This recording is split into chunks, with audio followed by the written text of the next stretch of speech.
It is 6:30, so we're going to get started. Good to have you all here this evening. My name's Harvey, and I'm one of the pastors here at Union, so it's good to have you all here. And I'm simply here to say, here's our district superintendent, and she's in charge now. Who, me?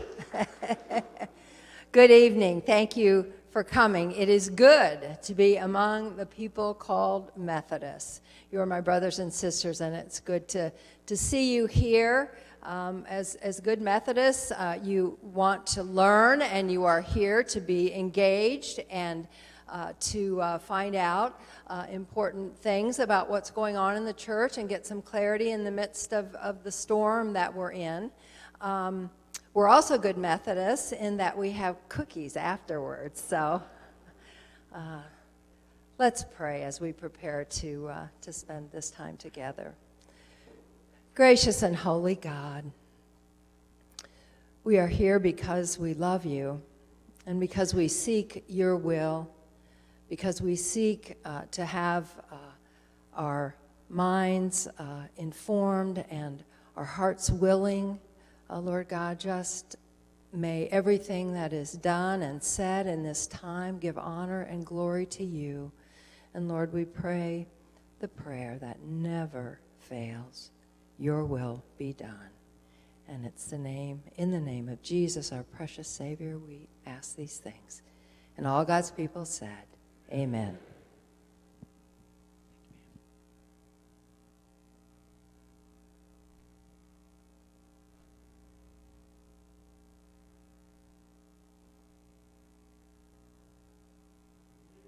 Glad to have you with us.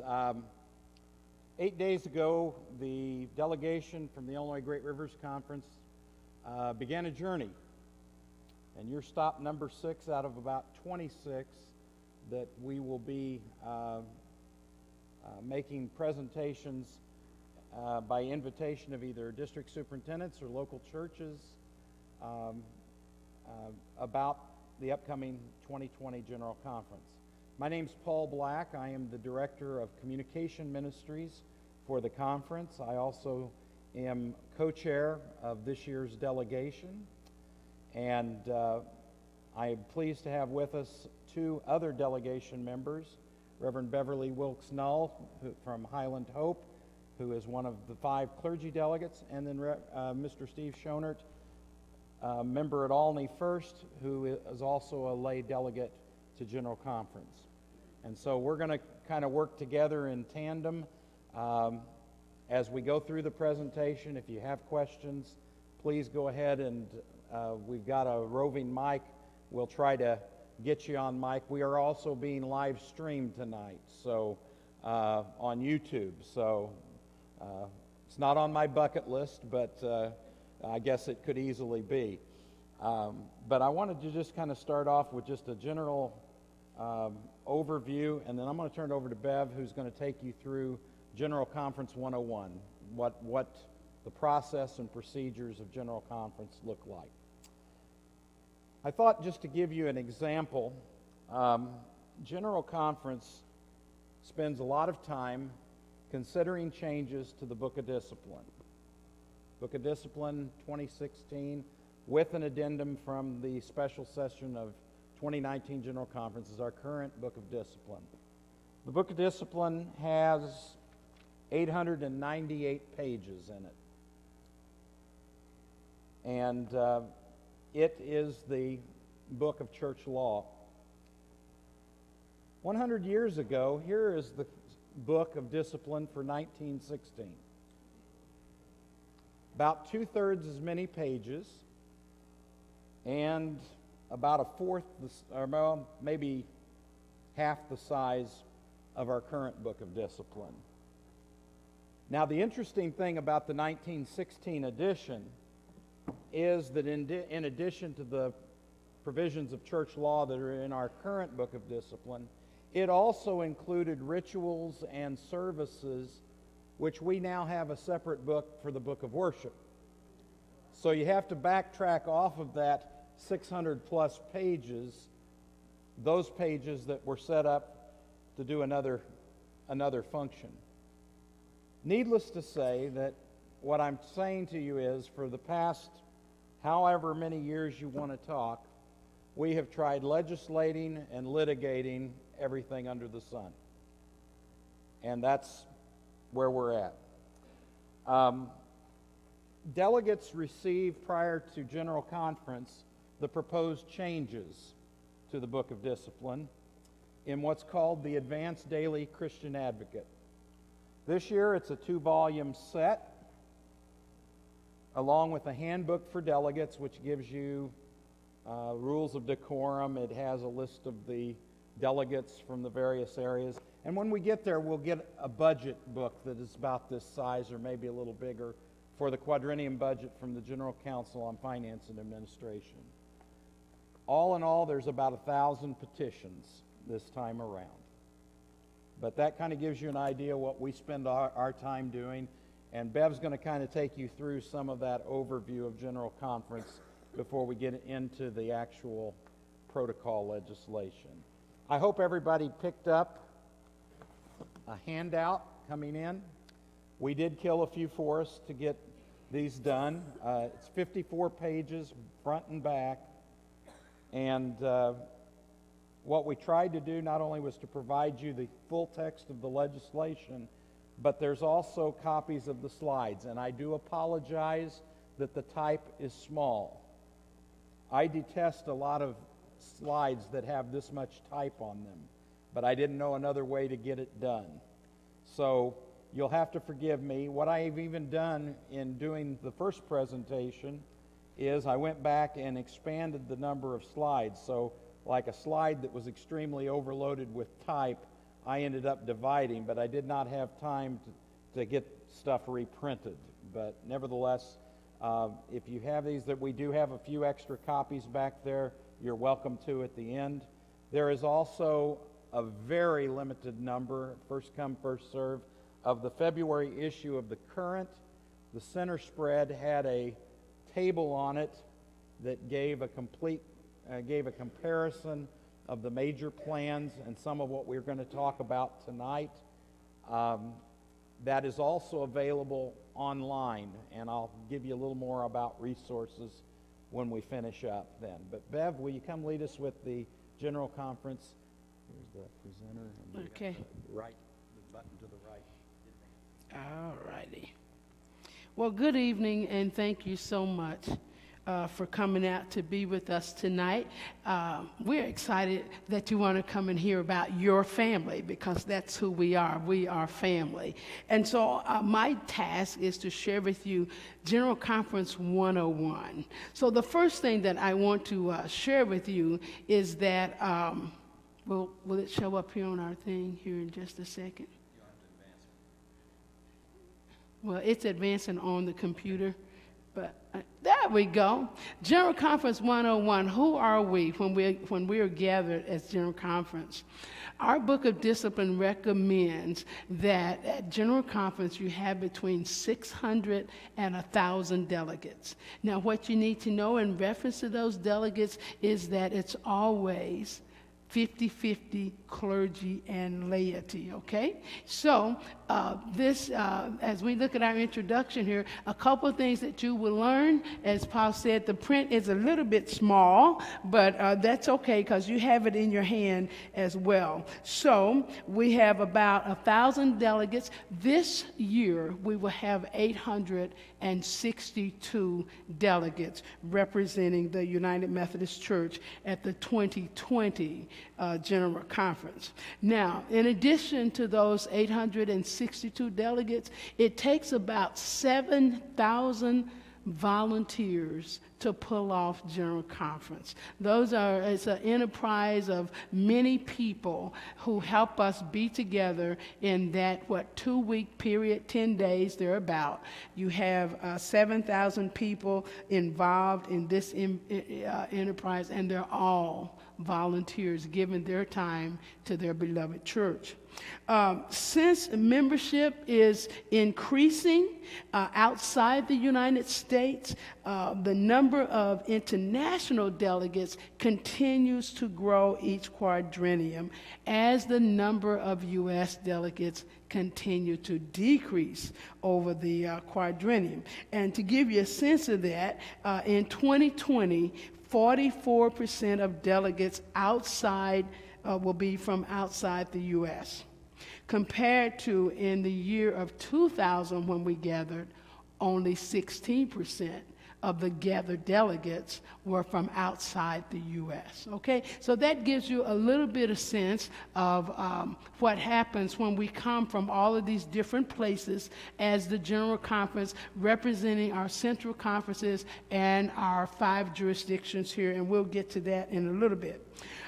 When all of these people come together, Paul mentioned that we have about 1,000 pieces of legislation that we have to decide on. These petitions, they come from everywhere. The primary source of legislation are petitions and proposals from, it can come from churches, agencies, organizations, about 1,000 petitions this year. You need to know that we're the only denomination that comes together every 4 years that tries to do more than 1,000 pieces of legislation, okay? The only one. So that's sort of unique to us. And sometimes we've had as much as 1,500 to 2,000 pieces that we have to look at. So we have about 1,000 this time around, and each petition may only address one change in the book of discipline. So if someone or a church submits that legislation, they can't jump from paragraph to paragraph. Your discipline is put together based on paragraphs. So if you're making a proposal, you must address only the one paragraph in your proposal. You can submit more than one proposal, but each petition can only address one paragraph in the book of discipline. Okay, so another little interesting piece for us. All valid petitions are required to receive a vote in legislative committee, and all petitions approved by a legislative committee are to receive a vote in the plenary session. Okay, so we'll go over the 14 different bodies that we have that are like legislation committee here in a little bit, but when a petition goes to each one of the subcommittees, it has an opportunity to get one of 3 different kinds of votes. It can be concurrence, which means the committee has talked about the petition, they've had discussion over it, and together they have decided to recommend the approval of a particular petition to the plenary session. So it comes out of committee as congruent. Sometimes in their committee conversation, they make amendments. In that case, it comes out as congruent with, they concur with recommended amendments. And then sometimes those petitions, they fail in committee. When they fail, it's non-concurrence, which means the committee does not recommend it, and there's another whole process. If you want to have a minority report, try to make it, you got to have so many signatures in order for it to basically come back alive, okay? But non-concurrence in a committee normally means that it dies in committee. All right, so how many committees do we have? We have 14 committees.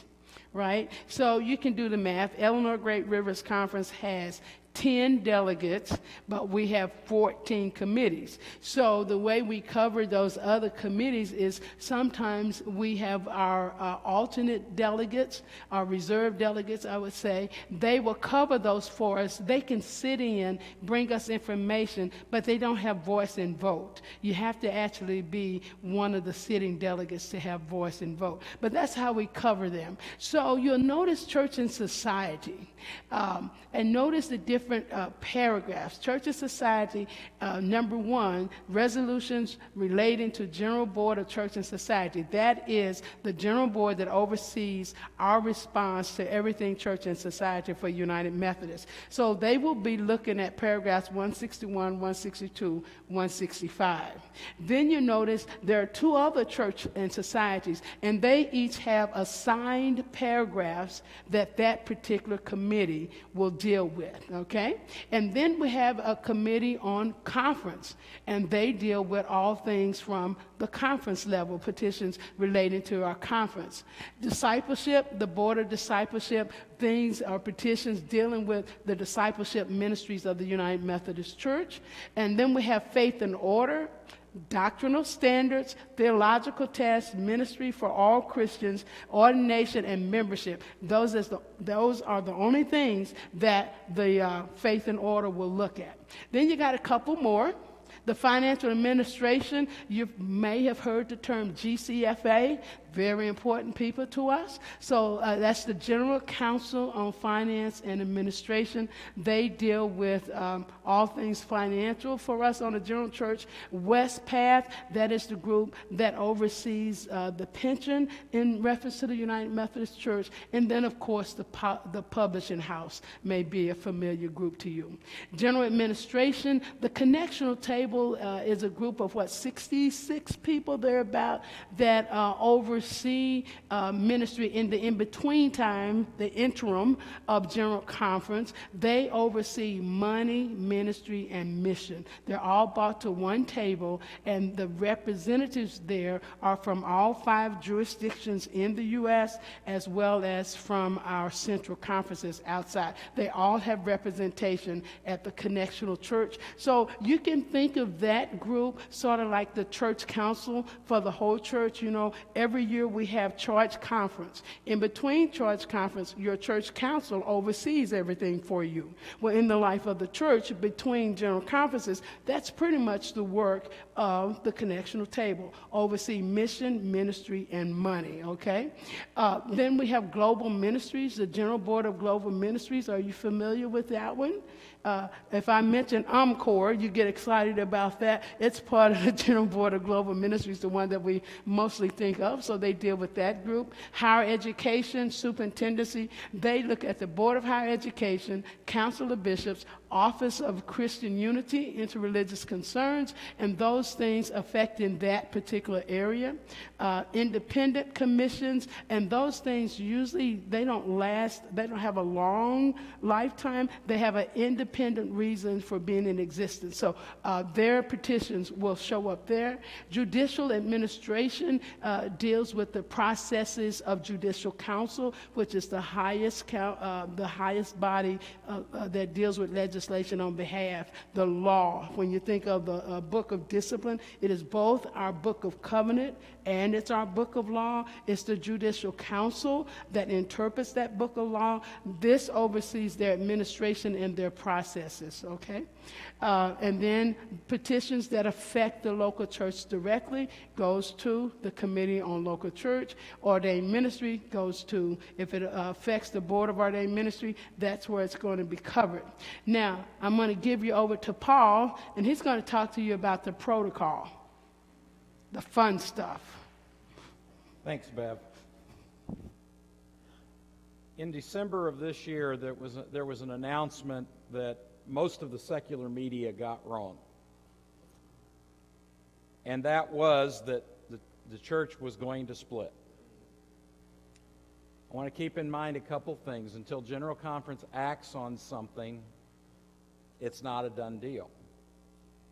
But a group of 16 individuals representing a cross-section of theological perspectives were brought together by Bishop Yambusu of Sierra Leone in July of last year to begin a process to see if common ground could be found for a way forward for our denomination. And so he brought together individuals from the different groups and led by a mediator named Ken Feinberg. They met twice for 2 days in July, 2 days in September, and finally hammering out with the last 2 days in December, a document which you have in front of you called the Protocol of Reconciliation, of Grace and Reconciliation Through Separation. The individuals that were part of that, as I mentioned, there were Central Conference bishops, there were U.S. bishops, there were members of the Central Conference as well as those. I think what's key here is there was no budget. There was everybody was volunteer. And so they have no authority. But they can present a proposal to General Conference. The problem that existed was that this came into existence 2 months after the 210-day deadline for legislation to be introduced to General Conference. If you go back to that slide where it says the deadline, there is one caveat to that legislation from an annual conference can be submitted up to 45 days prior to General Conference. And in this case, the Philippine Conference, one of the Philippine conferences has forwarded this to the General Conference after approving it without amendment. What you have in front of you, the 33 first pages of your document, is the actual legislation. Now, you remember Bev said that a petition can only address one paragraph. That's one paragraph that's being proposed. 33 pages, 17,000 words. It will be the longest. It'll be like Psalms 119 in the Bible, if passed. But they did this, I believe, at least the writers of this, were able to add one paragraph so it stayed together. If it was going to be sent to a committee, it would go to one committee. Other proposals that have been offered, other plans, are in multiple committees assigned the various parts of a plan. Now, I don't know about you, but what do you do if one committee looking at that says, this is a great idea, we're going to pass it, or we want to recommend approval, and another committee over here, now I don't think this part's too good, we're going to recommend non-concurrence. What you end up with is what we often end up with sometimes is Swiss cheese. And so, in some ways, the writers of the protocol, there was a strategy involved in maintaining everything in one paragraph. And how do you do that? We just add a new paragraph to the Book of Discipline rather than replacing, amending, or throwing parts of it out and trying to get different wording. So that's what you've got in front of you, and that's what I want to take you through tonight. The mediator who handled this, Ken Feinberg, was contacted by a United Methodist who knew him. Some of you may have seen Ken Feinberg when he was featured on 60 Minutes. He was the individual that was called in after 9/11 to assess reparations for families that were affected by the terrorist attack and assessing damages that could be compensable. He's also been brought into such events as the Exxon Valdez and oil spill in the Gulf of Mexico. Now, I don't know if that says something about considering that disasters are his bailiwick, and does that mean the United Methodist Church was on a disaster that qualified? But he agreed to come pro bono. Now, when an attorney is willing to come and not charge you, give you 6 days of their time, and bring an assistant with him to facilitate the talks, that's a pretty big gift to the church. And so what you have is the document that the different parties agreed to that came out of that. Now, there were some principles and commitments that were given to the protocol. Yes, there are other plans out there that groups have proposed. But I'm not going to spend time on those specifically tonight because 2 of the 3 other proposals have pledged support to the protocol, saying if it passes, we will pull back our support. In fact, we commit to supporting it up front to having it passed. And so to me, when you look at the amount of time we have and the detail in that, it's a little tough to spend a lot of time on a proposal that the makers are even now backing off from. And so as a result, you can find the specific information on the IGRC website. There is a button on the right-hand column that says General Conference 2020. If you click that on, you will see some sub-pages. One of them is plans, restructuring plans and plans of separation. If you click that on, you will see each of those proposals as well as the protocol. There's also videos there that can be played. Those are 15-minute videos, which is much shorter than what my presentation is going to be. So, but the mediation team developed the legislation. Let me explain what the agreement was, because not all the legislation is in the protocol. And it was because there was some realities that came into effect that makes it less likely to be able to get everything done. What is in this proposal is the plan of separation. Okay? The part dealing with the removal of language from the discipline is not a part of the protocol at this point. There is a commitment to removing that language. The problem was you ran into this dilemma. If you're outlining a plan of separation in which part of the players are going, is it fair to ask those persons to vote with the things that have impact after they are leaving? The other thing to keep in mind is that there are good people on both sides of this issue. You have people who, as a matter of conscience. So what are you going to ask those delegates to do? You're going to ask them, if they can't support it, not to vote, so that you can go ahead and move forward with plans? Or are you going to ask them to go against their conscience and vote opposite to what they believe?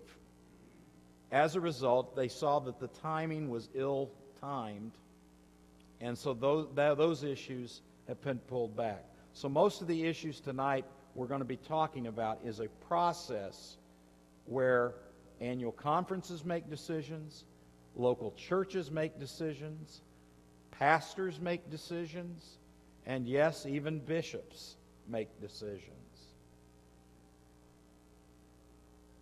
The hope in this is that perhaps when we finish, the issue that has distracted us can allow us to focus on the main mission of the church, making disciples of Jesus Christ for the transformation of the world. And it also allows for innovation and renewal of the church, and how in the 21st century, with an emphasis on evangelism, can we go about fulfilling our mission. It also talks about reforming structures, policies, and systems, and grow the church. So, the principles of the protocol legislation. The idea is creating new Methodist denominations while separating the parts. The church that will remain post-separation will be the United Methodist Church. The United Methodist Church will carry on in a post-separation with its general boards and agencies, with being a global church, and the idea of a big tent that invites all theological perspectives, whether they be traditional, centrist, or progressive.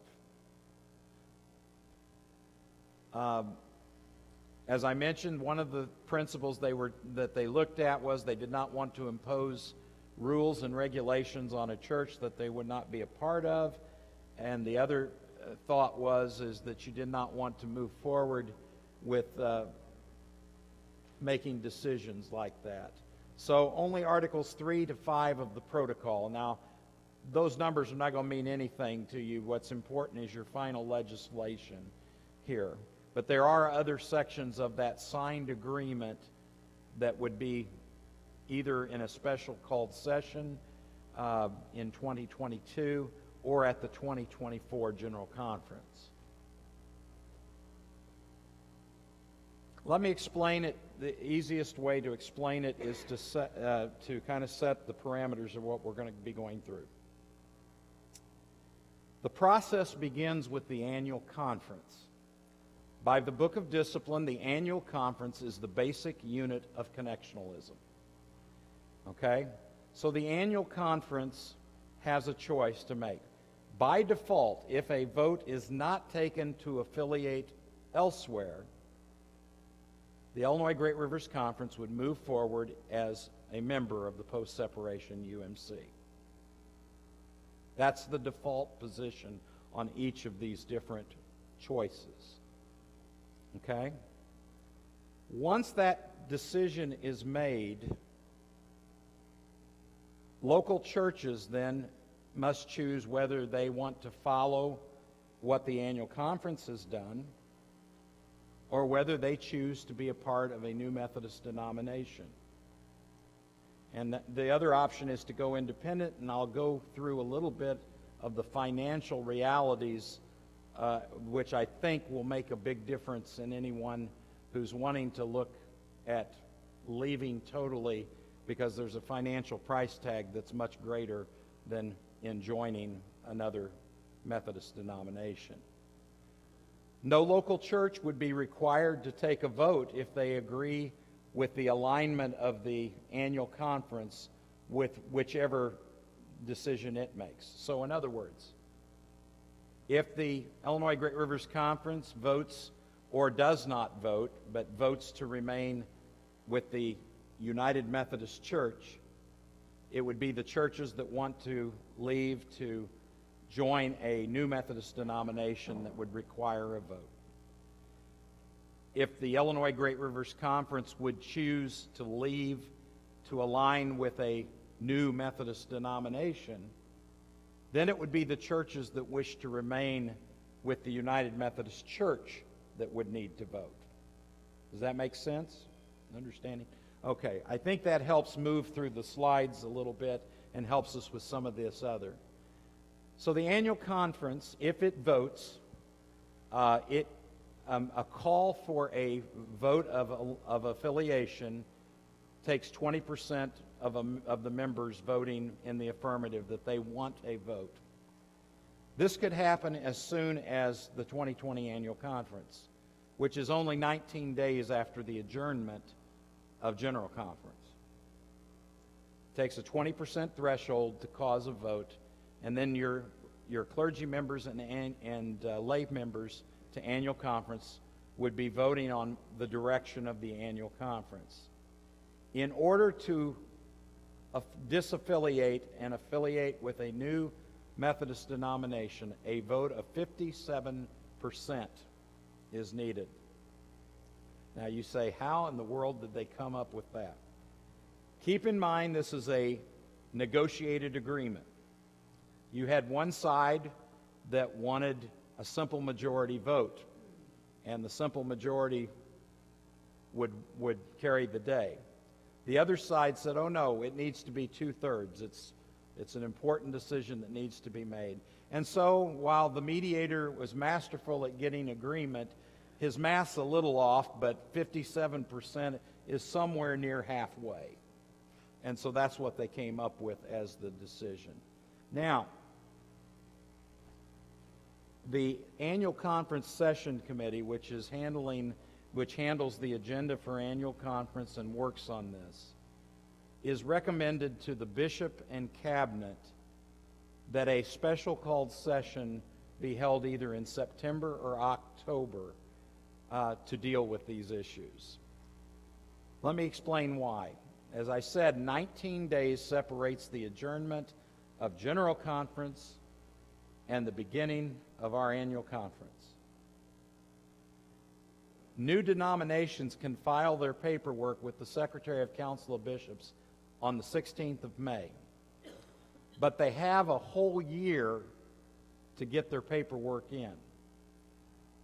For the annual conference to proceed in June with a vote on affiliation, which requires they designate what that new denomination is, you may be limited in the choices that are available. And so with that 3-month period, there was a belief that it at least provided a little more time so that we have a better idea of what's going to be available before asking for votes. And so we have recommended that to Bishop Beard and the Cabinet. I can even go a little farther in telling you that the meeting will not be in Peoria. In fact, we're pushing hard to make sure that everyone that is a duly elected delegate can take, or a member of the annual conference, can take part in this.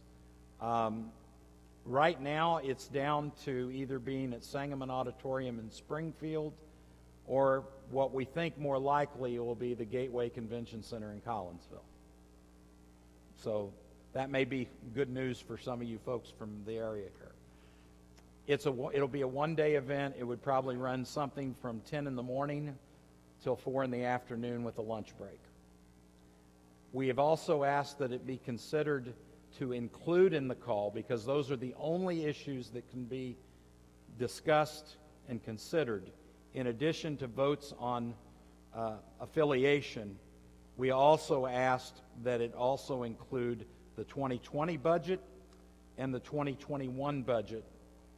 We passed a budget last year, and our apportionment collections were 7% lower this year, or at the end of 2019, than they have been. So we had for every percentage point difference, that's roughly $120,000 that wasn't received for conference operations. So you're talking about an $840,000 difference.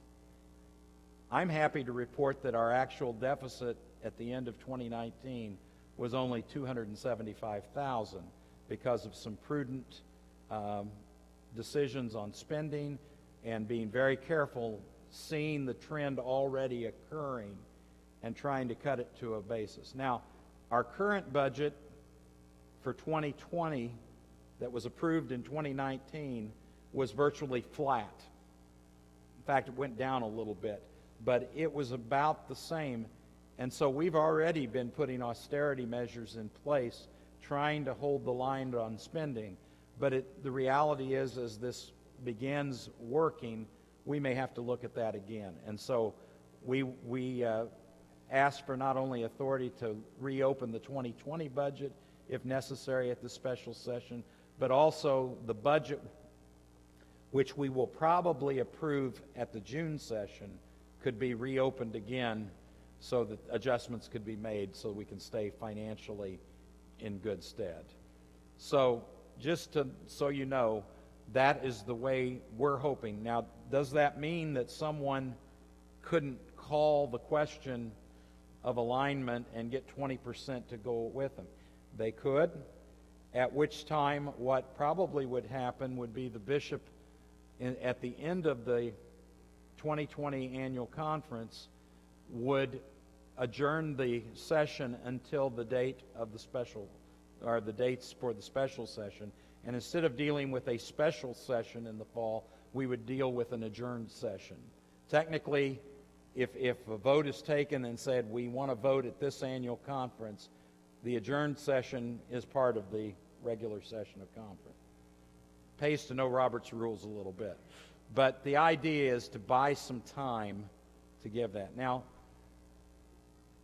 we have to do that to give also the denominations, the new Methodist denominations, a chance to get their paperwork in.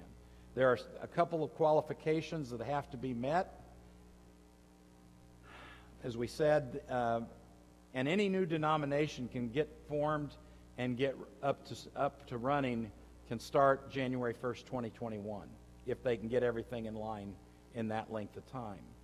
But new Methodist denominations have till May 15th of 2021 to get that process done. So again, vote in June, you may have limited choices.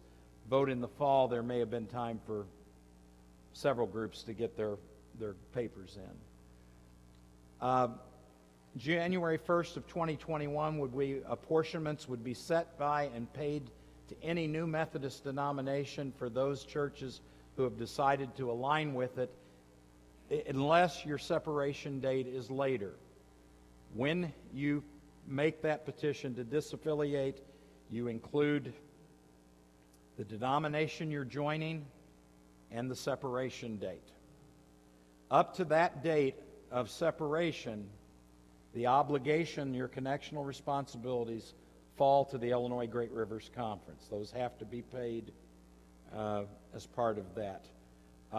Anything beyond that date, you would pay whatever apportionment or apportioned system gives you with the new denomination. And the deadline is May 15th for the denomination to have all the paperwork complete. Now, what are the criteria? For conditional qualification, it's a two-step process. The new denomination registers an intent to form a new denomination with the Secretary of the Council of Bishops upon adjournment of General Conference. That's when the period begins, and it runs a whole year. Within that, you have to propose a distinct legal existence. That means a legal entity separate and apart from the Illinois Great Rivers Conference. You would also have to have in that document a statement that says we're going to follow the doctrinal standards. If we don't follow the doctrinal standards, then you're not Methodist. I mean, keep in mind you're creating a Methodist brand of a new denomination. So the doctrinal standards are definitely a part of that. And also a definite and distinct ecclesiastical governance structure. Boils down, you'll have to have something that includes a bishop, is the best way to describe that. Now, the bishop's authority may be different. Proposals have been made to term limit bishops to 2 terms, 8 years, and then they return to back as an elder of the church. Currently, what we have in our polity is that from the order of elders, election of bishops occur. And those bishops leave the order of elder within a respective annual conference where clergy memberships reside, and they take up membership in the Council of Bishops. And that's where they're at through the rest of their ministry and even into retirement. If you were doing something like you bring them up, serve 8 years, and then they would return, there may not be a distinct order of the Council of Bishops, but they would remain it would be an extension of the order of elder.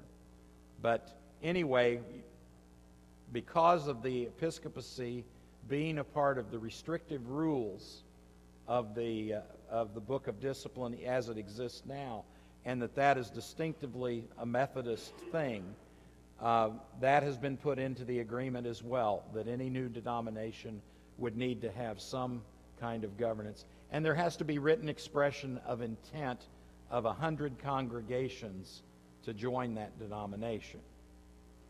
That's the first step.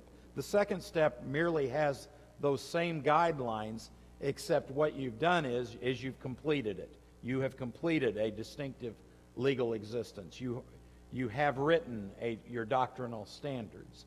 You have that structure that has been spelled out. And you have the churches having voted to affiliate. You actually have a commitment from them to affiliate. Now, pension liabilities. This is the other big issue that is a part of separation. Neil Sedaka was right back in the 50s when he said breaking up is hard to do. There's no doubt about that when you look at this. Pension liabilities, one of the things that's going to be asked of the new Methodist denominations in order to assist churches that choose to separate is that the pension liabilities of that individual church or that individual conference would be transferred into the new denominations should folks want to leave. However, if a church decides, I'm done with the Methodists, we want to go independent, that pension bill comes due on the day of separation. And what we're talking about is a market liability. Steve, you're an accountant. You can help me with this, but I think I've got it. A pension system, we often hear reports at annual conference saying we're fully paid up. The actuarial projections of assessing what we're going to need in the way of money to pay benefits, which now are creeping into the decade of 2090 already. A person coming in to the system and putting in the years will have payments that probably will stretch into the 2090s. But when we say that projection, we're also taking into account future contributions, the time that money is invested, and the greatest invention known to Albert Einstein, compound interest. What Westpath has written into this agreement, however, is if you're going independent and you are not a part of the New Methodist denomination. By the way, Westpath has agreed that they will do their best to service those New Methodist denominations that choose to form. So that's where the transferability comes. But to an independent who's severing all ties, that's not an option, and yet Westpath is still going to have to pay on those claims in the future. And so the market liability becomes the key words. A market liability is assuming looking at that same figure, looking at no further contributions, no compound interest, and no amount of time. So the full bill comes due. Last fall, the Illinois Great Rivers Conference received an estimate of our market liability because we were anticipating this. We requested it. And at that time, they gave us a figure that will fluctuate somewhat with the economy of $93 million. That's how much more money we would need to have in hand if we were to pay out benefits that we've already been committed to. So, the provisions for a church going independent, not into a New Methodist denomination, is already written in the Book of Discipline. It was added at the 2019 special session in paragraph 2553. A church that is going independent is responsible for any unpaid apportionments from last year and the present year, and then they're responsible for their market liability. Now, how is that going to be figured? The formula is simply this. Take the total amount of your annual apportionment, divide it by the total apportion to all conference churches, which currently is about $12.1 million. You will get a figure of what that percentage is, and you multiply it by 93 million. It can be sizable. Now, compare that to going to another Methodist denomination that's formed. The first thing is the connectional responsibility is only for the current year. There's no back paying or whatever on it. And the pension liability is transferred to the new conference. And with that, you're able to take property, assets, and liability.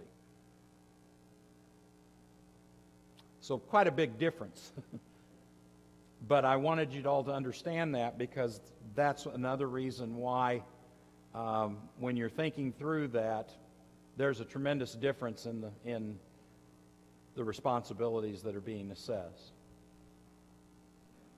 Persons also serving on boards and agencies of the church, should one leave the denomination, would have to resign their positions of leadership because they would no longer be members of the United Methodist Church. There is a provision within the discipline that I think would be helpful for you to know. Within the discipline, there is an area, and it's oftentimes used when churches complete their mission and persons on the membership rolls have not designated where they want their membership to reside following closure. It's called a district membership at large. Okay, that is available to it. Let's say that your church determines to go one way and you want to stay with the United Methodist Church, and the conference is staying with it. You also understand that even as I'm using those terms, we use them interchangeably, that if no matter what the annual conference would vote, it would be the opposite. But let's say that your membership is where you want it, and your church is leaving, and you don't want to leave the church, but you'd relocate your membership to another one. But I don't have a church right now. You can contact the district superintendent, and those names can be added to the membership of the district at large, and you remain a part of the denomination. So if you hold leadership, you're still United Methodist. Okay? But that to me is a pastoral response, that if there is a parting of the waves even within a church, that is a way in which pastorally that can be handled to keep from there being difficulties. So key dates. Deadline for annual conferences to vote to align with a new Methodist denomination is July 1st of next year. That means there's 2 full sessions of annual conference that is held before the deadline passes. For central conferences, that deadline is December 31st, because the central conferences, those international conferences outside the United States, typically have a schedule of annual conferences that run from the late fall to the early spring. So there's a little more time there for that. And they have till July 1st of 2022 then to align with a different denomination than that of their central conferences. Central conferences becomes the indicator for the international, but annual conferences can vote different than their central conference. The central conference is kind of like what we call our jurisdictional conferences. They're regionalized with a bunch of annual conferences underneath. And then the final deadline is December 31st, 2024, for local churches to vote to align with a different denomination than that of their annual conference or to disaffiliate. Folks, the local church has till the end of 2024 to make the decision. And I'm not pushing an agenda, but I would say to you, use time and be deliberate as you go through the process. Don't rush to get ahead of the process, but follow along. So if the annual conference makes a decision, let's say in September or October, you got till December of 2024 to decide if you're staying or you want to disaffiliate with whatever the decision is that annual conference makes. So use that time and make sure that it's the decision you want. Central conferences do not have to vote to remain in the United Methodist Church. That's their default position for central conferences. But if they do, it takes a 2/3 vote to form or join a new Methodist denomination. Now, I can tell you that the African continent conferences are asking that be modified to 57%. They want to be treated just like the U.S. annual conferences. And so we'll have to wait and see if that happens. But as it currently stands, they had a 2/3 vote. And as I mentioned, annual conferences don't have to vote to remain. But if we do, it's a 20% threshold to call for the vote, 57% for it to prevail. Local churches that disagree with the annual conference can vote. This is the process then for your local church.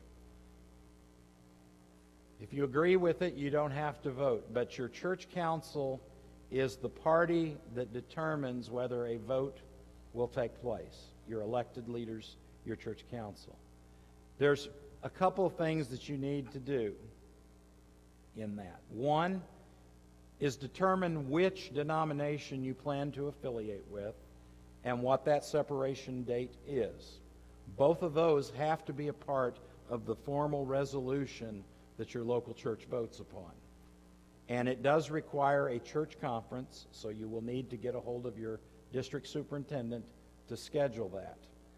A church conference, not a charge conference, which means every professing member of the church is eligible to vote, and then the thresholds on voting are based upon those professing members that are present and voting. Now, the church can determine whether they want that to be a simple majority or whether they want it to be a 2/3 majority. Those are the options, and those are determined by your church council. And I would advise even having that up front as part of the call, because that way everything is spelled out, and it makes it easy for your DS then to come in and preside.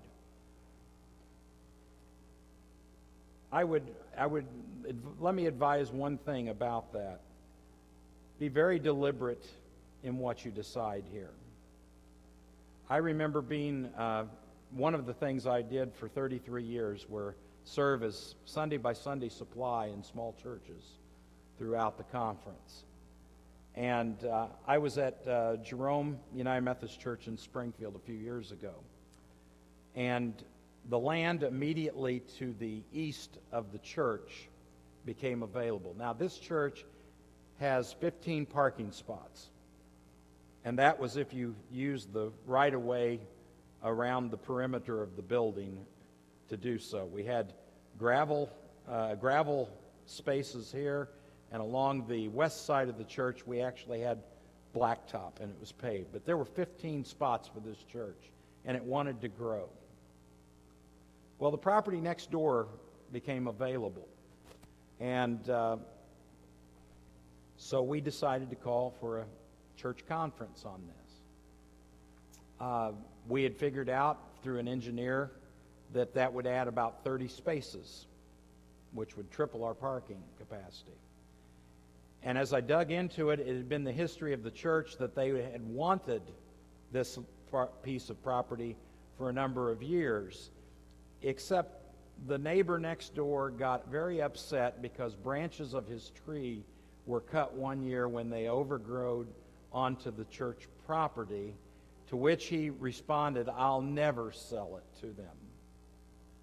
And so that had happened some 30 years prior to this whole issue coming to fore.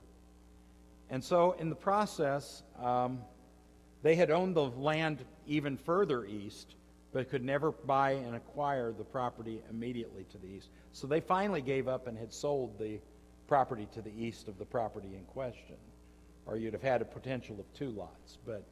But nevertheless, we went through the process, and the vote came down 53% in the affirmative, 47% no. Well, from the action of the church conference, we could move ahead on a simple majority vote. From a pastoral perspective, do you think I was going to do it? The main objection is it was going to stretch our finances. So do I go ahead with a process that invites 47%, and I'm looking at this more than just dollars and cents, but I'll be candid with you.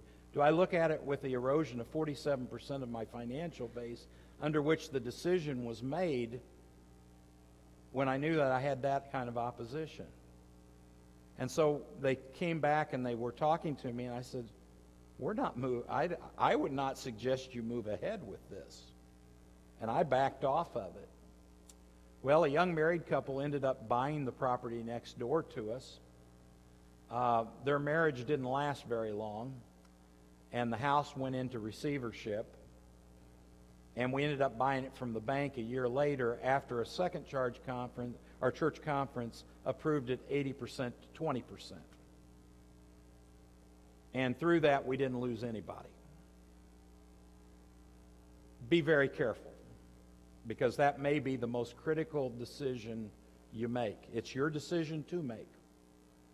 But be very careful, because whatever happens, you're going to need everybody. You need everybody in that. And that can happen.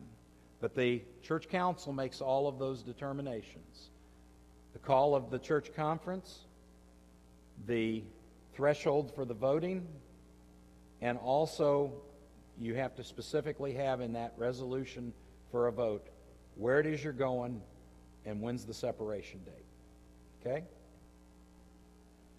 So here are some key deadlines also. July 1st of 2021 will be the deadline by which bishops notify their authorities of their intention to disaffiliate. You want to guess what the default position is for them?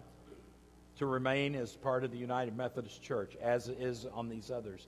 But they have till July 1st of 2021 to make that decision, as do clergy who wish to notify their bishop or other authorities of their desire to align with a new Methodist denomination or with a denomination other than the annual conference. So those both come due in mid-July.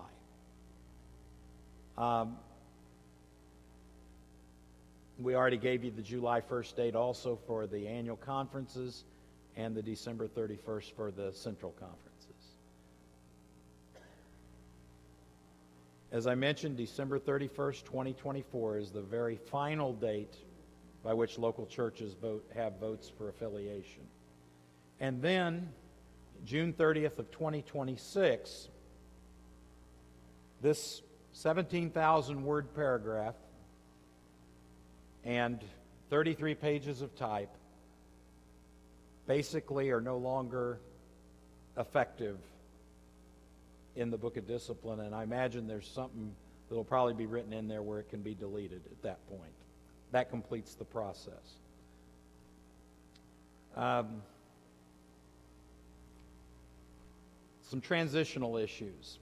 Let's say we're leaving. You've got a 6-month grace period from the day of separation to remove signage that's United Methodist Church. That's trademarked, and if not a part of the United Methodist Church, obviously most of the denominations will probably have their own logo and signage and would rather see you having it up anyway. But there's a 6-month grace period on that. The separation agreements indemnify each side, and the financial parts of this agreement satisfy all legal claims. Now, why is that important? The most serious split of the Methodist Church came in the 1844 split between the ME Church North and South.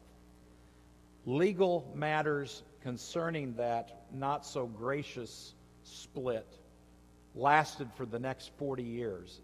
There was case law clear into 1880s. It also resulted in 2 U.S. Supreme Court decisions of battles over one thing or another.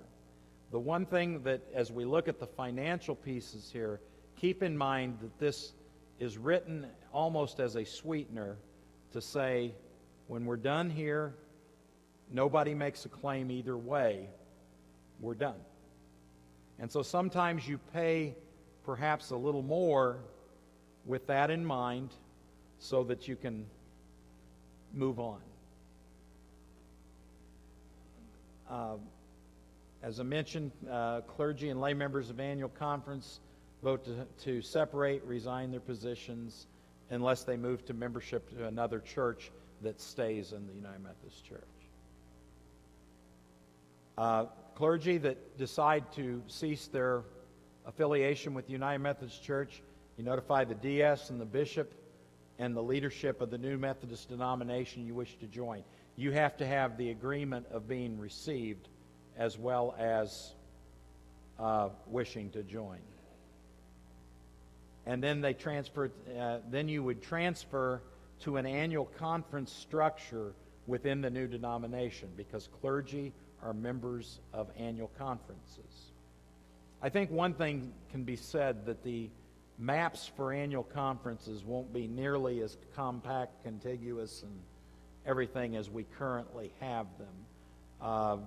You're going to have overlapping areas because you're going to have churches choosing different things, and you're going to have, in order to create a critical mass of enough congregations, it may be areas that are bigger than we currently have. Clergy can also serve in transitional appointments in a denomination other than the one they're joining during a period, and your files for clergy will follow. Candidates for ministry, those that are in the candidacy process, it is recommended that if you transfer to a new Methodist denomination, you continue in process at the same point you were in previously. That is a way to try to ensure some continuity without duplicating areas that have already been taken care of. And bishops, again, the default position remain in the United Methodist Church unless they determine they want to go a different direction. Financial separation. Because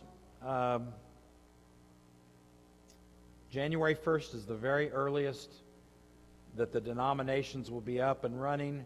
It's the earliest that they can receive churches that have gone through the process. And the earliest that financial payment then can be made to the new denomination is May 16th. The money that will flow from the liquid reserves of the United Methodist Church to the denominations will be paid out over the quadrennium. As I mentioned, wherever your annual conference is, that's where the assets, liabilities, and property goes. So I had a question about campsites, annual conference campsites. Those campsites will follow the annual conference's decision on affiliation and alignment. Now, I can tell you that doesn't preclude other entities. In fact, camping always looks for other groups that would, the facilities have more capacity than what is utilized, and certainly side agreements, ministry agreements can be made by different parties when that happens. I also had a Facebook question that came up from a gentleman up north who is a pastor of a 2-point charge. And he said, I need to know what happens if one church goes one way, the other church goes the other way.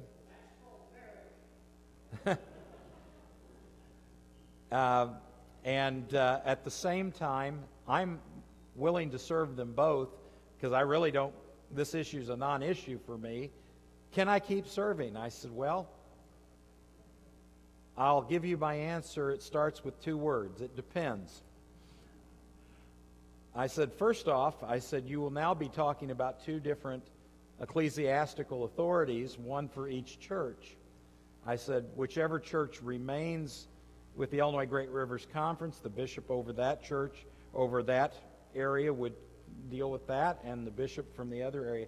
I said, now there's been talk that even with the splits, that there's a hope that there would be full communion agreements between the church, much like we have with the evangelical Lutherans, where in some parts of our conference we have a Lutheran pastor serving both the Methodist Church and the Lutheran Church, and in other areas we have a Methodist pastor serving a Methodist and a Lutheran church as part of an assignment that they have. I said, that looks promising, but I said, at this point this hasn't passed. Second thing is, even if it passes, then both sides are going to be shaking out and I said, by the way, you also have to make a choice. And I said, that's where you would be subject to that, bishop. So I'm not sure I was helpful, but at least it explained the conundrum he's in. Separation agreements, both the conference and GCFA sign off on those, largely because the denomination also has an interest, particularly on things dealing with legal matters and legal separations. And the New Methodist denomination also signs off on that. That's pretty much already been covered. Local churches, you take your assets, your liability, and your debt. There's no claim made. You have to have indemnification insurance, and the agreement must identify the separation date. I know I'm being repetitive, but I think it's good to remind local churches that disaffiliate but don't join a New Methodist denomination will have a few more hoops, as we already talked about the apportionment payment, the payment on a market liability for their pensions. The terms are also established by the Board of Trustees of the conference. So the annual conference could add additional things, such as, let's say you received a grant for some new ministry in the last couple of years. There may be a claim there. And you're responsible for the pension withdrawal penalty, which is what this $93 million is. But you do retain your property. And as I said, if it's indebted, you pay the indebtedness as well. Employee benefits, the New Methodist denominations that are able to sponsor a spun-off portion of the Clergy Retirement Security Program, and New Methodist denominations are able to sponsor voluntary employee benefit programs. Okay, finally to the money. It sometimes comes down to this as much as anything. $27 million of the $120 million in liquid assets that the United Methodist Church has, $25 million of that will be paid over the next quadrennium to traditionalist New Methodist denominations. Now you notice there's an S on that. Everybody jumps to the conclusion that if they're there's only been one that's really been talked about, they're getting $25 million. That's only the case if no other traditional Methodist denomination forms. That pie would be split among those that have been certified as available New Methodist traditional denominations. I can tell you, and I don't know, maybe someone else does, there's been a recent case where down in the state of Florida, there's been incorporation papers filed for a group called the United Methodist Church of Florida. And I don't know if they're affiliated with WCA or if they're setting off as a different denomination. But that's the kind of thing that we'll have to see. And if there's more than one certified, that pot of money is divided equally, is my understanding, if that happens. There's also another $2 million that's set aside for other New Methodist denominations that would be available for startups. And the GCFA would be responsible for making these payments over the one quadrennium. The beginning date for starting those payments is May 16, 2021, when all new denominations have registered. At that point, we know exactly what number of denominations, alternatives, have been set up. Finally, then, $39 million over the next 8 years, or 2 quadrenniums, have been earmarked for those marginalized by the sin of racism in the United States and colonialism.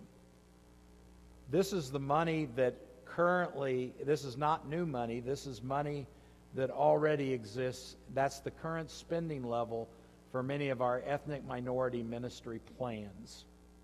And all they're doing is saying during this transition period, which goes into 2026, the money and the funding is not going to get lost while we go through this. So it's almost a hold harmless type thing where those funds will be paid over 8 years instead of 4. But it's paid basically at the current funding level that's already in our denominational budget. Moratorium. One of the parts of this is that there will be a moratorium on administrative and judicial processes related to LGBTQ matters. No new complaints will be processed, and no new time limits will be assessed, and complaints that are in process will be suspended and held in abeyance. The moratorium remains in place until the first General Conference after the separation is completed.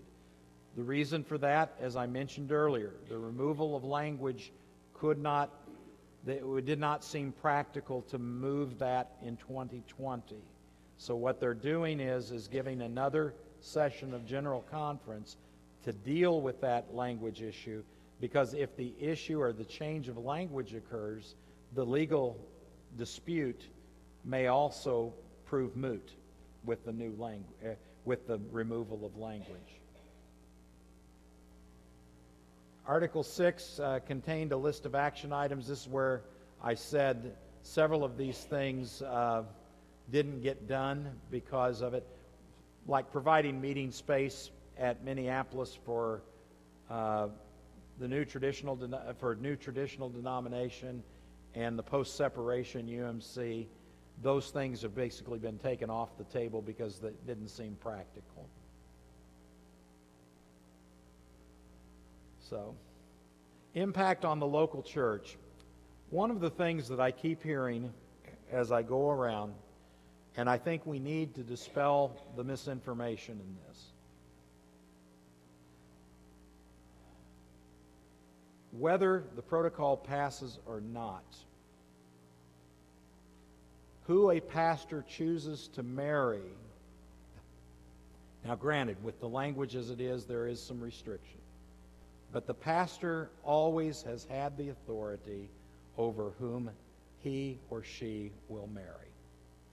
That doesn't change even with stripping out the language. The local church, through its board of trustees and the policies that are established on building use, still are in control of the issue of building use. And the board of ministry of a conference still will maintain the authority to credential persons for ministry. The only difference is that which was an automatic disqualifier of being a self-professing, self-avowed practicing homosexual no longer will be a disqualifier, but those individuals would be judged just like any other candidate for ministry based on their gifts and graces. But I've heard these three things mentioned by some who are fearful, and I think it just needs to be said. Okay, let me ask before we move into the final part.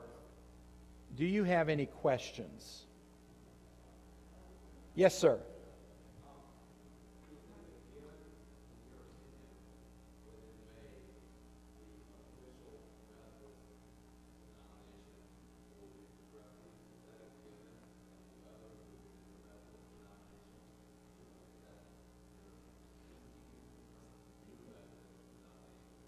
Will be traditional. So do you think The protocol itself says that the post-separation United Methodist Church is the one that will be removing the language. It will be the one that tends to have the progressive provisions with it.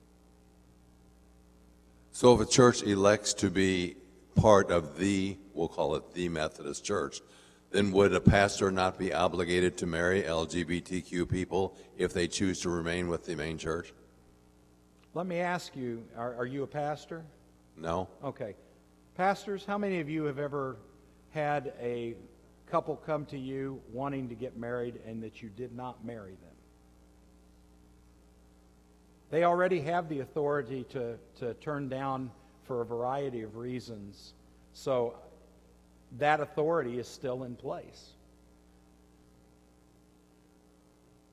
And as I said, the other issue that follows usually like it, we don't want to host weddings in our church of same-sex couples. Well, your board of trustees have the ability with policy to set what policies it will. But at the same time, The one thing I would say to you folks, I grew up in a evangelical household. My father was a pastor for 49 years. My uncle was a United Methodist pastor for 43 years. They both retired in 1995. And I heard one time, I go to Beulah Camp meeting every year. Now, that's not to pigeonhole me one way or the other, but I've grown up at the feet of holiness preaching. And I forget who the evangelist was, and Bob, maybe you'll know where it was quoted from, but there was a quote made that the most dangerous prayer that you could pray is, God, send us the people nobody wants. It's the most dangerous prayer. And I still struggle right now as an individual of saying, and it keeps coming back in the back of my mind, what if God is answering that prayer? How might things be handled if we trust that God's answering that prayer? Bill? First, thank you. You're very helpful. Leaking out my ears. I have a couple questions. Okay. Well, I'll only ask one question. On Facebook, I see some congregations have taken a vote to disaffiliate. Are you aware of any congregations who have voted to disaffiliate who are following the protocol that you've outlined that may be adopted at General Conference 2020? Will their votes pre-General Conference stand up? that's an easy question. The answer is no, they won't. And the reason is because they lack several pieces. They have talked about joining an organization. That organization itself has already said there will not be a denomination by that organizational name. They will have a name, and they will we will know it by the end of General Conference what that name is. But the resolution that they would have to pass that would meet protocol standards would be a resolution saying we're joining with the name of a bona fide New Methodist denomination, and this is the separation date. All of those announcements, to my knowledge, I have not seen any that have included either of those two elements. So they would have to take another vote. Go ahead and ask your second one. I'll give you two. Okay. I'll claim that I answered both with the one question then. I believe my Jim voice will carry. Well, that's okay, but we're on. I have been a member of this congregation for almost 60 years and a Methodist for my entire life, which is 86. My recollection is that Methodism was a broad tent, that liberals and conservatives could live together and always did. Now it seems you're saying this is a done deal. Why? Why can't we still live together? It seems to me that the only thing we're really arguing about is the authority of the pastor in gay marriages and that kind of thing. Well, each congregation can pick its minister in a sense anyway. And I don't understand where you're talking about paying people to leave or to stay. Makes no sense to me to pay people to leave. Let me start with that question first. Number one, while those liquid assets accrued, the individuals that are leaving helped contribute to that, just like anybody else that's a part of the United Methodist Church as it is constituted today. I would agree with you dealing with the idea that we've always tended to embrace a broad perspective. But it has come to the point where we have people, good people on both sides, who look at the authority of Scripture in a different way. And it's got to the place where our mission, we're distracted from the mission that we've been given. And so, you know, it's come down to that. But I would agree with you that the idea of a big tent, especially if you read Dr. Albert Adler's sermon at the Uniting Conference in 1968, talked very much about that type of approach.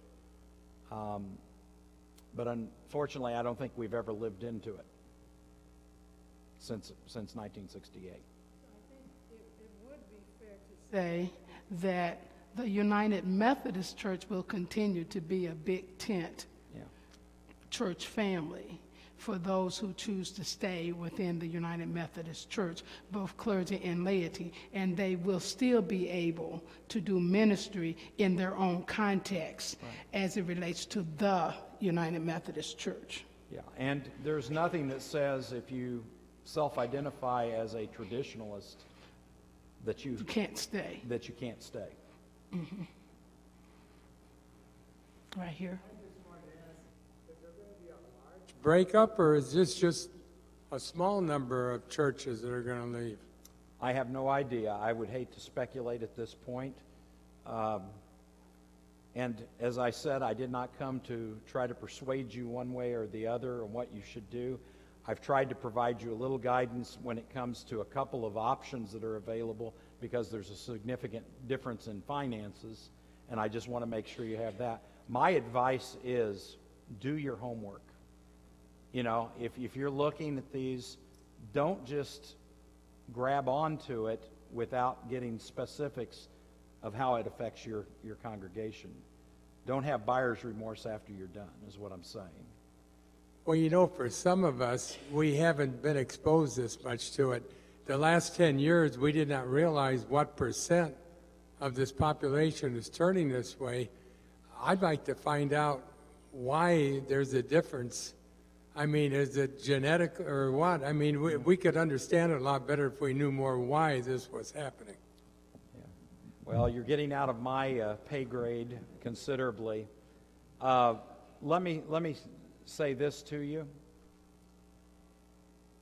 The news and the issues that seem to be the flashpoints that led to the proposals, such as the protocol, we have not had those issues in the Illinois Great Rivers Conference. To my knowledge, we have not had a single complaint of a pastor performing a same-sex marriage in violation of the current Book of Discipline. We haven't had it. And so I understand the anxiety when we have not. I know of pastors that I can tell you that hope that one day they can fulfill the totality of their ministry because their membership is 1/3 gay. But they have respected the covenant enough that they have not violated that, and there has been no complaints filed of violating any provision such as that. I know there's other conferences that have been other ways, but I think I am proud of the fact that our conference has that record.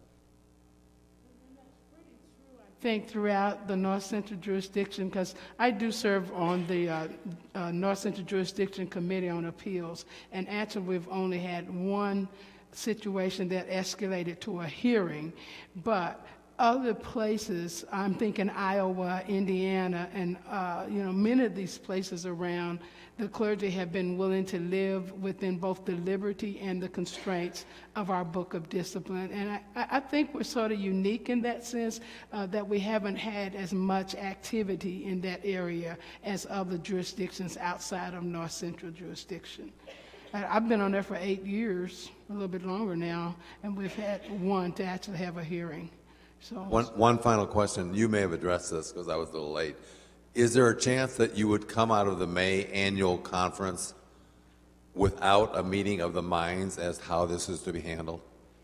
What I had said was that it is the suggestion of the Sessions Committee, which organizes the agenda, works with the bishop on the annual conference schedule, to defer to a special session in September or October the issue of alignment and budget.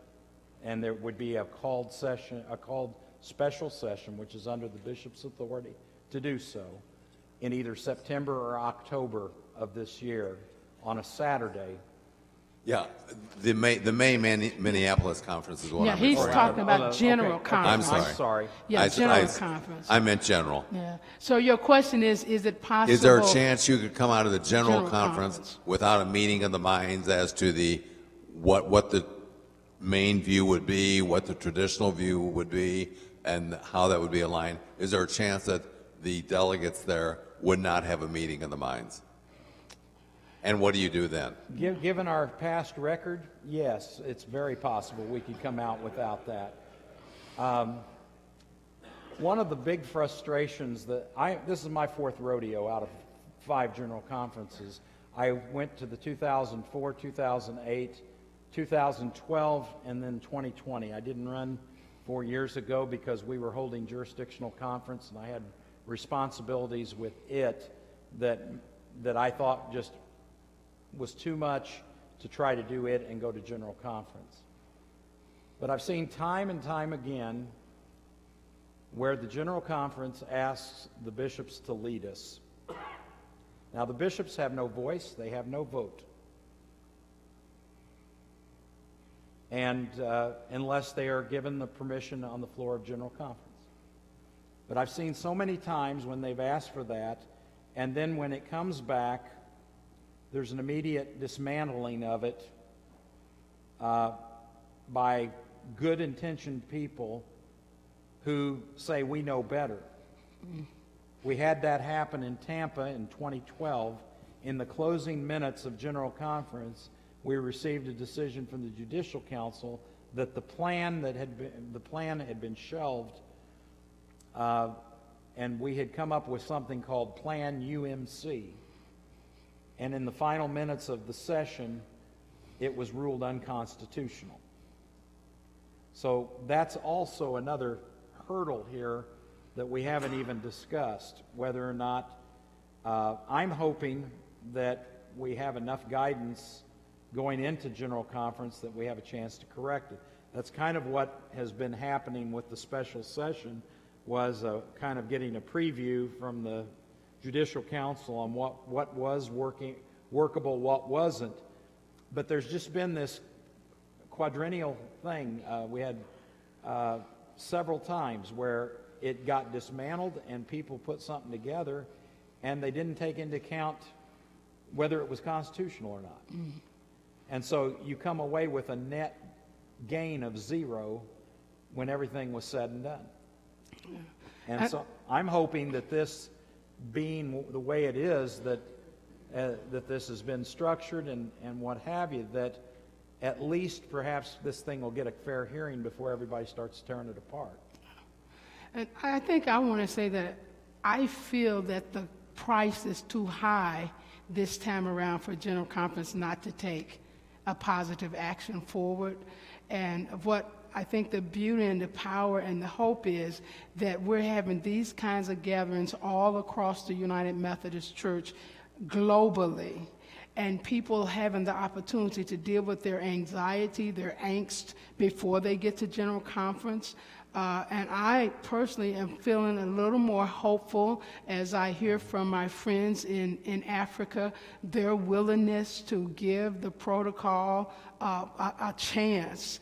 And so I think the fact that we're now having global conversations about moving forward, and almost all of us are hopeful about getting back to evangelism and stopping the fighting, the infighting that has gone on for over 40 years. years.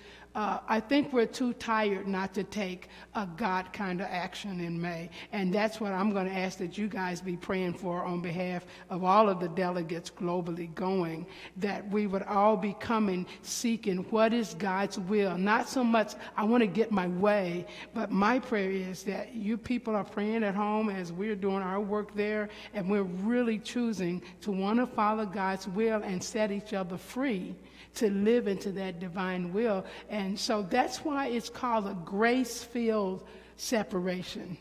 We are coming with the intent, and I pray that all of us are, that whatever happens will be filled with grace. We've got one last little section That won't just take long. that Bev's going to take you through about a proposal for a U.S. regional conference. The regional conference concept would be to grant a new layer of governance similar to what the central conferences have, that would cover the 5 U.S. jurisdictions. It is not, this legislation is not tied to any plan, whether it passes or not, but is a separate piece of legislation that is probably one of the far-reaching pieces of this General Conference session. So Bev's going to take you through that. We've got some closing things for you, then just a few places to show you of where you can get additional resources if you wish to have more information, and we'll close it out then with prayer. Okay, so I'm not going to take very long. I want to just share with you, when you think in terms of a regional conference, we have central conferences. We have one in Europe, we have the Philippines, we have Africa. All of our central conferences, they operate with their own book of discipline in addition to ours. So they have what I would call an on-the-job kind of book of discipline. Their book of discipline is contextual. So in addition to those things that they agree to, like requirements for ordination and those kinds of, the Constitution, our theological base, all of that is in the big book of discipline that Paul showed you. But then each of the central conferences have their own book of discipline that is contextual to how they do ministry in their own country, right? And so if you would think of the regional conference, this is coming from that group I mentioned earlier, the connectional table.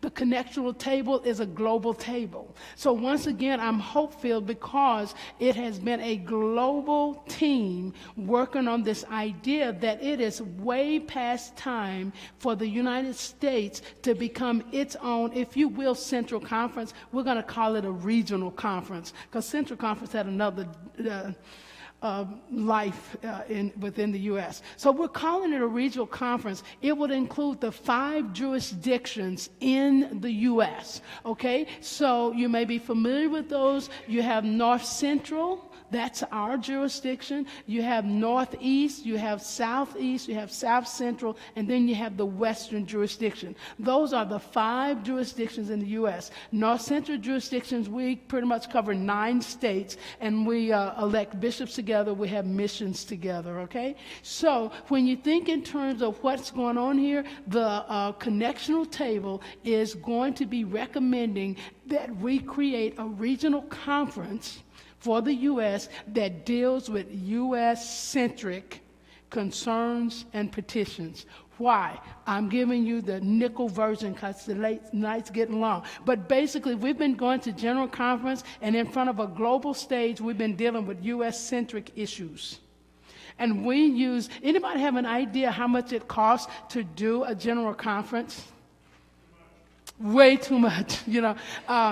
Back in 2012, which was the last one that I attended, that was $10 million for 10 days, so almost $1 million a day. And we didn't really accomplish much in Tampa because we were dealing with U.S. issues on a global stage in a whole different context that our global sisters and brothers really, they don't understand our legal systems that we have here in the U.S. So just running on by that, what we're trying to do is get to the point where U.S. delegates would be coming together to deal with U.S. issues. Okay? You would still have a general conference, but it would be dealing with the global issue of mission, ministry, evangelism, and those kinds of things. But where it's contextual, where it deals with legal issues, even the LGBTQ issue. That's not a global issue. That's a U.S.-centric issue that should not be lived out on a global stage, but it has been because of our current structure. So think in terms of the General Conference. Instead of dealing with, if you got 1,000 petitions, probably 800 of them are only U.S. focused. And you're asking people who speak 10 or different languages to make decisions that does not affect them. Our pension plan does not affect them. They don't have access to Social Security. Those kind of decisions, they don't belong on a global stage. So when you hear us talking about regional conference, what we're really trying to do is to create an opportunity for the U.S., the 5 jurisdictions, to have a common book of discipline that is contextual to the United States. Any questions on that? Because I think that pretty much summarizes why the need. Okay? Any questions on that?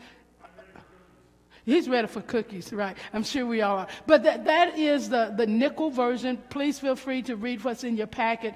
It's given the U.S. an opportunity to live into its own context with all the other, it's 5 jurisdictions. Those 5 would have a common book of discipline and a common way of doing ministry together. Okay? Okay. Wanted to show you one thing that has been set up on our conference website where you can get a lot of information. I mentioned it earlier. If you look on there, that's the look of the top of the conference website.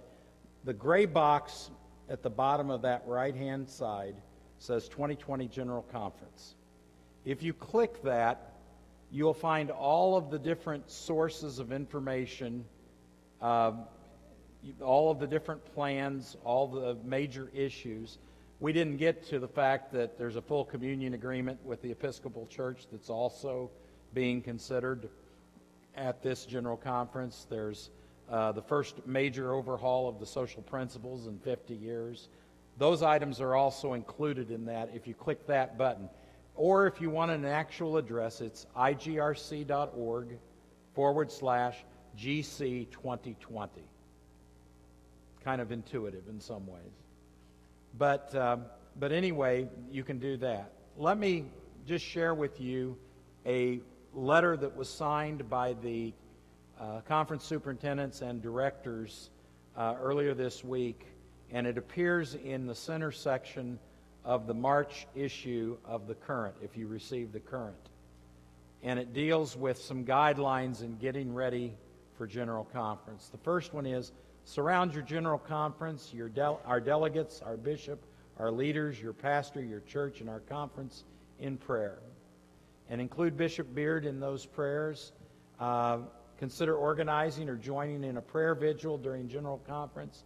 And umpraise.org is a great resource through the upper room that has put together some material that can help individuals and local churches to do that. The 40 days of prayer for General Conference. Second thing, invite, and you've already done this, so you got one check mark that you can mark out of the bunch. Invite one of the delegates to discuss. You got 3 for the price of 1. So the names for the delegates can be found at igrc.org/delegation. There are phone numbers and email addresses. So communicate with us. There is also that same summary chart that was in the February issue of the Current can also be found in those pages on the website as a resource. Let me say this, and this comes from being a communicator.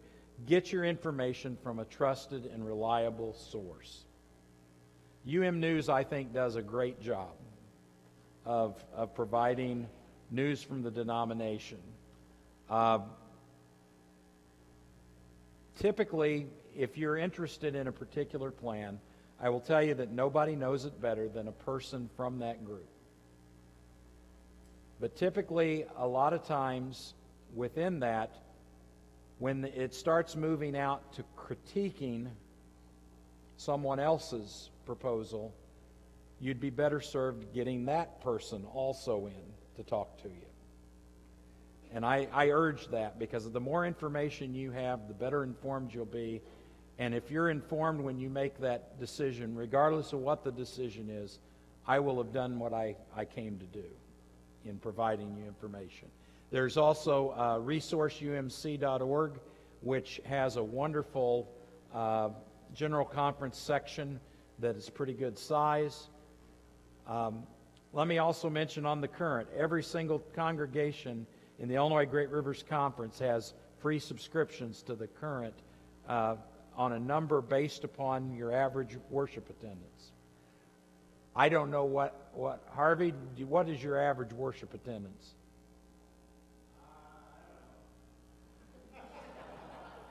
Well, I would tell you this, that most churches are underutilizing those free subscriptions, and they can go out to the church portal and add subscription names. The other thing is, if you want just an electronic version, we put it out on the website even as it goes to press. You get it before the printer does. And the web version, we send out notification that it's posted. Example, we went to press last week. The notification went out on Wednesday. The print and the mail out didn't occur till Friday. And so some of you are just getting your papers now, probably. But any church that wants to gather email addresses and have that kind of notification for an electronic version, it's unlimited. But I can tell you that one church in our conference, based on that kind of allocation formula, was entitled to 200 free subscriptions. They used 2 every month. And so make that available, because we try to make that a helpful resource of information of what's going on. And it really helps when our leaders and that have that kind of information. That's part of what your World Service apportionments pay for, is for that. You might as well get your money for that. And remember then, only General Conference can change our denominational structure or book of discipline. No changes will be in effect until the dates set for implementation by the General Conference itself. Our current book of discipline is authoritative and is in force. And then finally, manage your own anxiety. We are people that there is a personality type that likes to go in and fix things. And I think we have a disproportionate share of that in the church a lot of times. The problem is that a lot of times we end up running ahead of schedule on doing that, and in so doing, we either have to redo it or we have to do it a different way. And then we usually complain because we have to do it a different way. Manage that anxiety and realize that no matter what decisions are reached, the church is still God's church. And God is still in charge. Amen. Yeah, thank you. So just keep that in mind as that happens. But I thank you for the opportunity to come. And I just wanted to say, how you doing? How you doing? It's a lot of information, and you're subject to allowing it to overwhelm you. But yeah, you've been to one meeting and you've had this conversation. The other thing that Paul will let you know, on that web page, all of the delegates are listed there. Maybe you'll need another set-down time, and you can just email any of us and say, hey, I went to this meeting, and you know how some of us are process thinkers, and I was just silent, but now I need to talk to somebody. I'm in this district. Andy Adams is in this district. We will both be going off to General Conference. Take advantage of having people close by. And I would just say, if you want to talk again, just get 5 or 6 of your friends together and say, hey, I want to invite Bev, I want to invite Andy over, because I'm finally ready to debrief the time that I had with Bev and Paul. So I want to just say, be encouraged, because God is still in charge. Harvey, would you close us in prayer?